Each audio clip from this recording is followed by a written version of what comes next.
Hello again, Tool.tv viewers. Today we're going to talk about something a little bit off the wall, or maybe you should say a little bit adjacent to the wall. As you probably realize, I've been sort of going back and forth with RAVPower for quite a little while now. They've been sending me batteries and chargers and things like that to review, and I've talked about the ones that I really found interesting with you guys. And then I got a contact recently, it's actually been 3 weeks ago probably, asking if I was interested in taking a look at this. This is the TaoTronics TT-DL02 LED lamp. And you might ask what makes this something that I would be interested in taking a look at, and really the one thing that makes it stand out, the one thing that makes it kind of unique for me, aside from being a relatively useful little LED lamp, is that it has a USB charger built into it. So right here you have one amp 5-volt USB charger. It does not have a built-in battery or anything, so it is not in any way standalone. You know, it's not going to turn on or charge anything like this. But I thought it was a really cool little object because, you know, like I said, it is a decently bright LED lamp. It does fold down to be relatively compact and portable. It swivels around in a lot of different directions and has a lot of adjustability, 40 degrees this way and 140 degrees, I believe, that way. So, I mean, between the two, you can get it down relatively low, and you can also have it tilt up pretty high. I wish it had a little bit more tilt to it this way, but for what it is, you could always put it a little higher if you need the light to be that high. And it does put out an awful lot of light. I mean, as you know, LED lights are usually ridiculously bright, and this one is no exception, except for the fact that it does do a lot of different colors of light as well. It sort of spans the gamut in terms of Kelvin temperatures between 2000K and 6000K, depending on what setting you choose down here at the bottom. It's got sleep mode, relax mode, study mode, and reading mode, with 5 different intensity levels for each one of those, as well as an on-off timer, so you could set it for a 60-minute, you know, turn off after an hour. So I'm gonna sit here and read for an hour, turn it on, hit the button, and then an hour from now that'll go off, lets me know to stop reading and move on to something else. So yeah, the bit of time that I have spent with this, I'm definitely impressed with the amount of light that it puts out. My little boy, I swear, every day he comes into my office now, he taps the on-off button and goes through all the settings just because it's almost like a game to go through this little touch panel. It's all capacitive buttons, and there's no like actual moving parts to it other than the adjustable, you know, neck of the device. And it's going to be really difficult to sort of demonstrate the lighting on camera.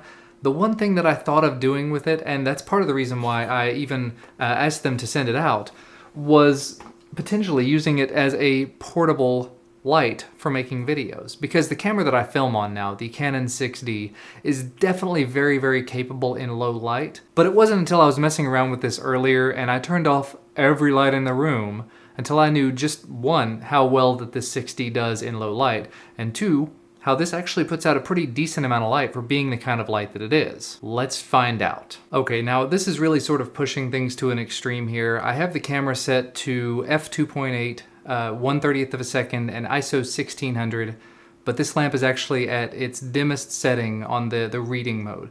I leave it on the reading mode usually because I like the color that comes out of it, but you can change it to different colors like study, which changes it a little bit there. Actually, that's the brightest study setting. You've got the relax mode, which is kind of a really, really yellow look, and then sleep, which is even more yellow and goes down pretty dim. But like I said, I like it on the reading mode, and that is the most dim that it goes at this setting. But it goes up very, very bright as well, so I can turn it all the way up, which means that I need to change my setting on the camera down to, actually I can probably go even farther than that, ISO, let's say 400. So I'm back to where this part of my face is very, very visible. If I had another light source to go into the background, this would definitely be a pretty decent little key light, a talent light, as you would call it. Another light for the backdrop, and maybe, I don't know, one other light, and I could probably suffice. So this being a travel light is definitely going to be very, very handy, I think. And of course, just to go through all of the settings, like I said, this is the reading light at its brightest. This is the study light, the relax, and sleep. And they do get, like you can see, kind of progressively dimmer, but this is the brightest, the number 5 setting for it. And you can always take it down. Yeah, that's way too dim to be on camera. Anyway, let's head back on over to having a properly lit room. And we are back. Now, as far as upsides and downsides to this thing, as you could see, this does put out a halfway decent amount of light. I had it probably 2 feet away from my face during all of that, and you can see it kind of runs the gamut in terms of colors that are available and in terms of light output. So if your camera is capable enough, it can definitely do a really good job. Now, in terms of the light itself, there are some things that could be improved upon. For example, this can be a little bit flimsy, but I'm not generally going to be doing this while the lamp is on a table, so it's not such a big deal. The base is actually fairly sturdy, but there's no way to really tighten it down to keep it from swiveling, which means if you just barely touch it, it's going to want to spin around, kind of. But still, that's not such a big deal because I normally don't go hitting my lamps. Other potential downside, as I mentioned, this is a 1 amp USB charging port, so if your device requires more than that, like if it's a tablet that takes a lot more power than that, it's not going to do a whole lot of good. I have charged things like the original NVIDIA Shield with it, I've charged phones with it, and it does work. It just takes a little longer than perhaps other faster charging ports would do. And of course, another thing to mention is the wall adapter. And realistically, there's probably not a lot that could be done about this, but it's just kind of big and kind of bulky. If it had a more traditional lamp plug, like you'd see, just the flat, and this is the US only variant I know I'm talking about here, but if it were more flat, it would be a little bit more useful for somebody like me, be able to plug it into any outlet with no problems.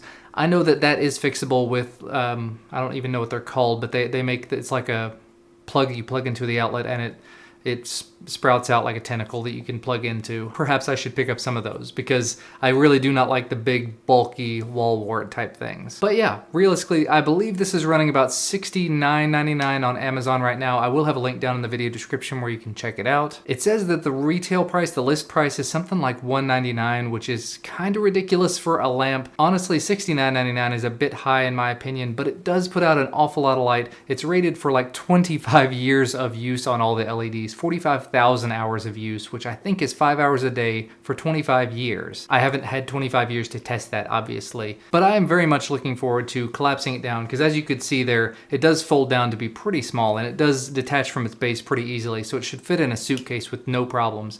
So I'm looking forward to taking it with me on travels and trying it out on videos to have some better lighting while I'm in places. So yeah, if you have any questions about this thing, it's a lamp. There's not a whole lot to say about it, but if you do have questions, definitely let me know down in the comments. Check out the link in the video description to go buy one for yourself, perhaps.